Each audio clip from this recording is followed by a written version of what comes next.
ఒకప్పుడు సెల్ ఫోన్ల కంపెనీగా ముద్రపడ్డటువంటి రిలయన్స్ ఇప్పుడు కన్జ్యూమర్ వెరైటీస్ అన్నీ అమ్ముతోంది. ఏదైతే సూపర్ బజార్‌లో పెట్టి నడుపుతోంది. ఈ సూపర్ బజార్‌లో పెట్టి నడుపుతుండతో పాటు ఇప్పుడు కూల్ డ్రింక్ కంపెనీలు కూడా పెట్టింది. ఈ క్యాంప్ కోలా లాంటి వాటిని తీసుకొచ్చుకుంది.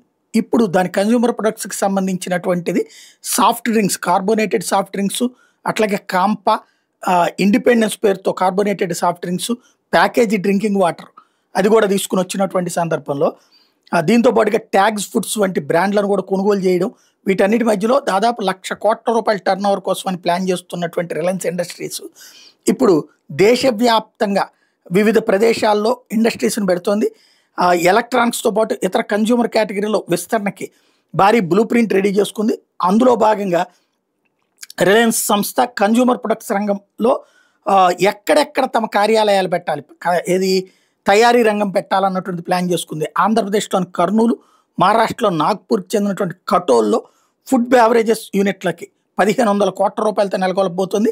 ఆ ప్రాంతంలో ఉన్నటువంటి మహిళలకి భారీ ఎత్తున ఉద్యోగాలు వచ్చేటటువంటి అవకాశం ఉంటుంది. యువతరానికి కూడా వచ్చే అవకాశం ఉంటుంది.